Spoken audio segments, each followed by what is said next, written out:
Radhe Radhe friends, आप सभी लोगों को तुलसी विवाह की बहुत बहुत शुभकामनाएं। फ्रेंड्स, आज की इस वीडियो में हम तुलसी विवाह की कथा सुनेंगे। एक बार शिव ने अपने तेज को समुद्र में फेंक दिया था।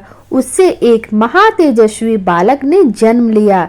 यह बालक आगे चलकर जालंधर के नाम से पराक्रमी दैत्य राजा बना।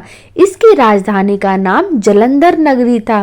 दैत्य राज कालनेमी की कन्या वृंदा का विवाह जालंधर से हुआ। जालंधर महाराक्षस था।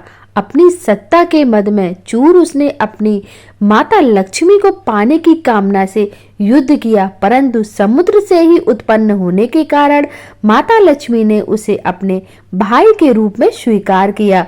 वहां से पराजित होकर वह देवी पार्वती को पाने की लालसा से कैलाश पर्वत पर गया। भगवान देवाधिदेव शिव का ही रूप धरकर माता पार्वती के समीप गया, परंतु मां ने अपने योग बल से उसे तुरंत पहचान लिया और वहां से अंतर्ध्यान हो गई।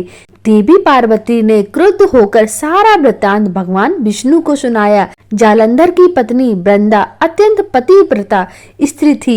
उसी के पतिव्रत धर्म की शक्ति से जालंधर ना तो मारा जाता था और ना ही पराजित होता था। इसीलिए जालंधर का नाश करने के लिए वृंदा के पतिव्रत धर्म को भंग करना बहुत ज्यादा आवश्यक था। इसी कारण भगवान विष्णु ऋषि का वेश धर वन में जा पहुंचे, जहां वृंदा अकेली भ्रमण कर रही थी। भगवान के साथ दो मायावी राक्षस भी थी, जिन्हें देखकर वृंदा भयभीत हो गई। ऋषि ने वृंदा के सामने पल में दोनों का भस्म कर दिया। उनकी शक्ति देखकर वृंदा ने कैलाश पर्वत पर महादेव के साथ युद्ध कर रहे अपने पति जालंधर के बारे में पूछा। ऋषि ने अपने माया जाल से दो बानर प्रकट किए। एक बानर के हाथ में जालंधर का सिर था तथा दूसरे के हाथ में धड़। अपने पति की यह दशा देखकर वृंदा मूर्छित होकर गिर पड़ी। होश में आने पर उन्होंने ऋषि रूप भगवान से विनती की कि वह उसके पति को जीवित करे।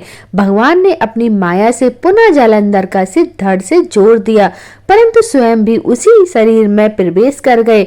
वृंदा को इस छल का तनिक भी आभास न हुआ। जालंधर बने भगवान के साथ वृंदा पतिव्रता का व्यवहार करने लगी, जिससे उसका सतीत्व भंग हो गया। ऐसा होते ही वृंदा का पति जालंधर युद्ध में हार गया। इस सारी लीला का जब वृंदा को पता चला तो उसने क्रुद्ध होकर भगवान विष्णु को हृदयहीन शीला होने का श्राप दे दिया। अपने भक्त के श्राप को भगवान विष्णु ने स्वीकार किया और शालिग्राम पत्थर बन गए। सृष्टि के पालनकर्ता के पत्थर बन जाने से ब्रह्मांड में असंतुलन की स्थिति हो गई। यह देखकर सभी देवी देवताओं ने वृंदा से प्रार्थना की कि वह भगवान विष्णु को श्राप से मुक्त कर दे। वृंदा ने भगवान विष्णु को श्राप से मुक्त कर स्वयं आत्मदाह कर लिया। जहाँ वृंदा भस्म हुई वहाँ तुलसी का पौधा उगा। भगवान विष्णु ने वृंदा से कहा, हे वृंदा, तुम अपने सतीत्व के कारण मुझे लक्ष्मी से भी अधिक प्रिय हो गई हो। अब तुम तुलसी के रूप में सदा मेरे साथ रहोगी। तब से हर साल कार्तिक महीने के देव उठानी एकादशी का दिन तुलसी विवाह के रूप में मनाया जाता है। जो भी मनुष्य मेरे शालिग्राम रूप के साथ तुलसी का विवाह करेगा, उसे इस लोक और परलोक में विपुल यश प्राप्त होगा। उसी दैत्य जालंधर की यह भूमि जालंधर नाम से विख्यात है। सती वृंदा का मंदिर मोहल्ला कोट किशनचंद्र में स्थित है। कहते हैं इस स्थान पर एक प्राचीन गुफा भी थी, जो सीधी हरिद्वार तक जाती थी। सच्चे मन से 40 दिन तक सती वृंदा देवी के मंदिर में पूजा करने से भी मनोरथ पूर्ण होते हैं। जिस घर में तुलसी होती है, वहाँ यम के दूत भी असमय नहीं जा सकते। मृत्यु के समय जिसके प्राण मंजरी सहित तुलसी और गंगा जल मुख में रखकर निकल जाते हैं, वह पापों से मुक्त होकर बैकुंठ धाम को जाता है। जो मनुष्य तुलसी व आंवलों की छाया में अपने पितरों का श्राद्ध करता है, उसके पितर मोक्ष को प्राप्त होते हैं। बोलो तुलसी मैया की जय। बोलो विष्णु भगवान की जय।